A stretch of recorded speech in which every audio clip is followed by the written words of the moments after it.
Hi everyone, this is Mrs. Carr. Today in this video, we are going to be finding the mean of our data. So we've collected data, let's say, from last week. Last week we talked about statistical questions. And this week we're going to be looking at what we can do what do we do when we have that data.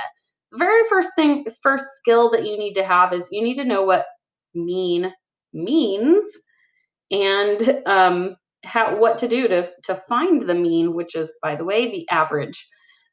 So what you're going to do is grab your spiral notebook. I'm making a video, that way you can pause and go back if you need to, or watch it again if you need to.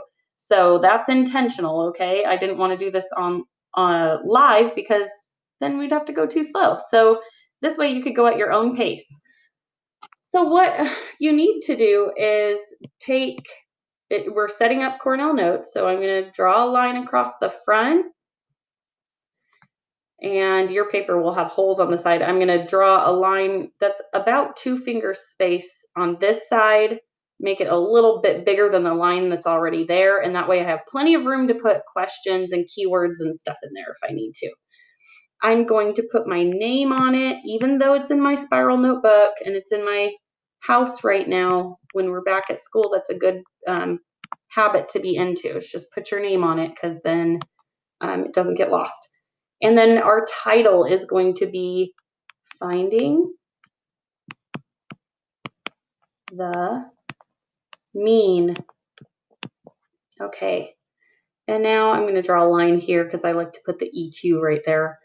Our EQ is, how do I find why did it do that? You guys have to be a little patient with me because I'm going to be getting used to using all these digital things and recording myself. Ay, ay, ay. Okay, so how do I find the mean or average? By the way, lots of you probably learned this at some point as the average of the data. Find the mean or average of the data. I shouldn't say the data, but of just data that you might be working with. Okay, so very easy, 3 steps. There's 3 steps to it. We are going to add, we are going to count, and then we are going to divide. Okay, when you're finding the average of the data, add, count, and divide. All right, so I'm going to use some different colors to kind of annotate here, because I want to number these. This is the first step, this is the second step, and this is the third step. And by the way, since these are steps and I know that I need to go in order, I can actually put a little keyword over on the side and label these as, hey, these are the steps.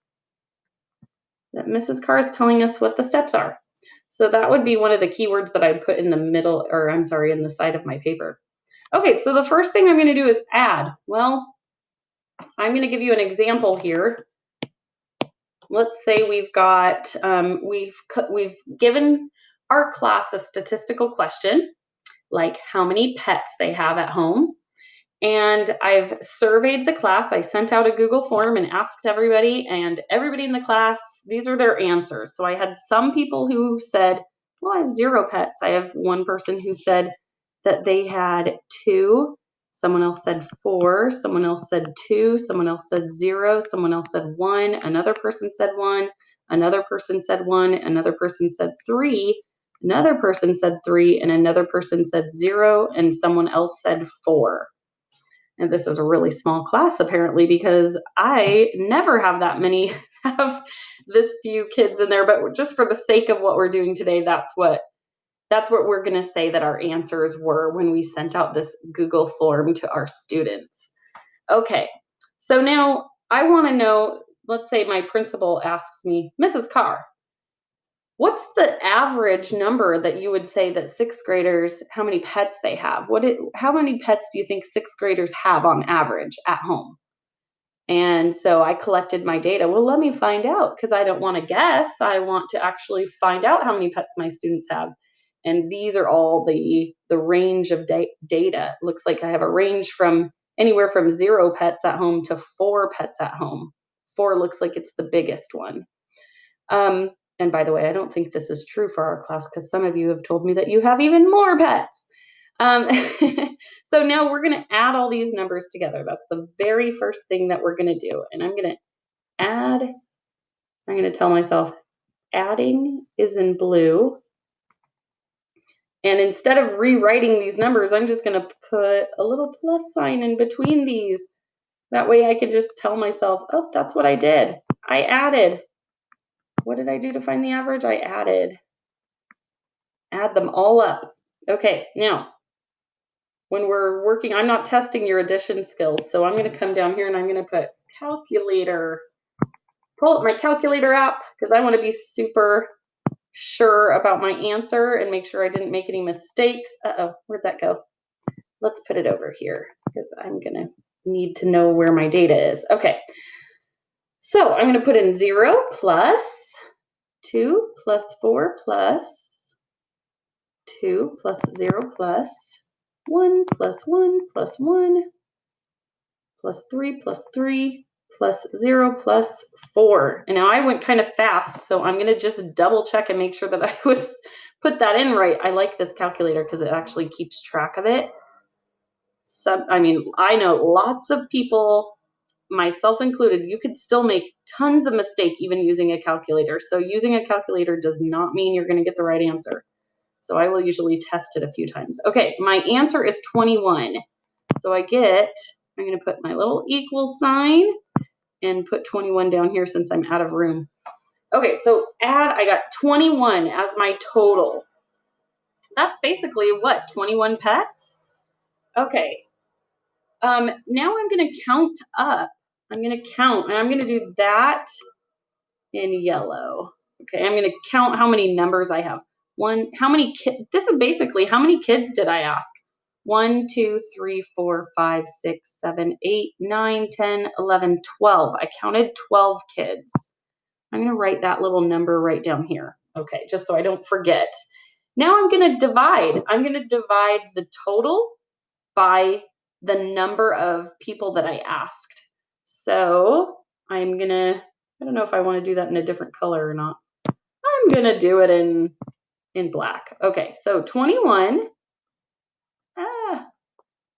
Why am I doing that? I'm going to just delete that, you guys. Okay, because I can. Okay, 21 divided by 12.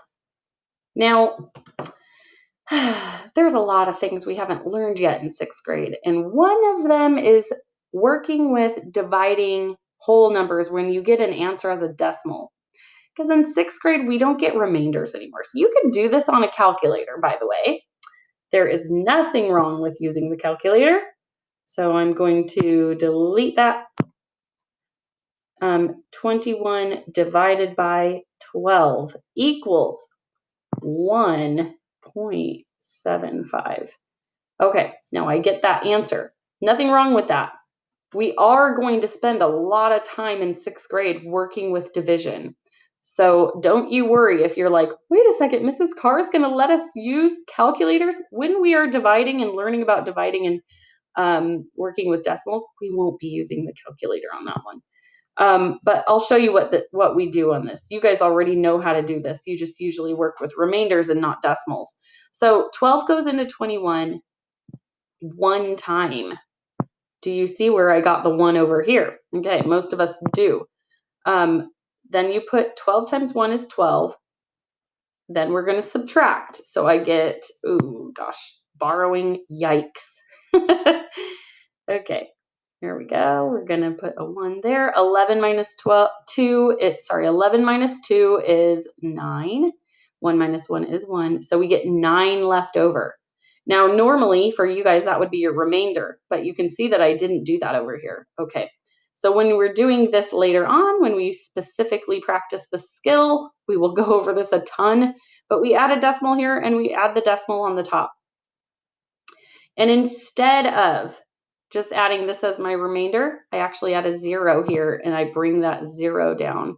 And now it's 12 goes into 90, which is 7.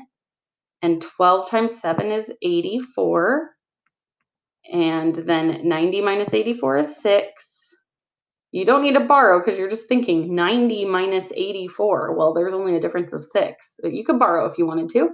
And then I have a 6 left over too. That's still not my remainder because look at my answer over here. I should get a 5. I'm going to add a 0 here, bring that down, and 12 goes into 60 5 times. And then 12 times 5 is 60. I love it when we get an even number. Okay, so now you've seen it. This is working it out. This is on the calculator. Both ways, I get 1.75. That is my answer. Okay?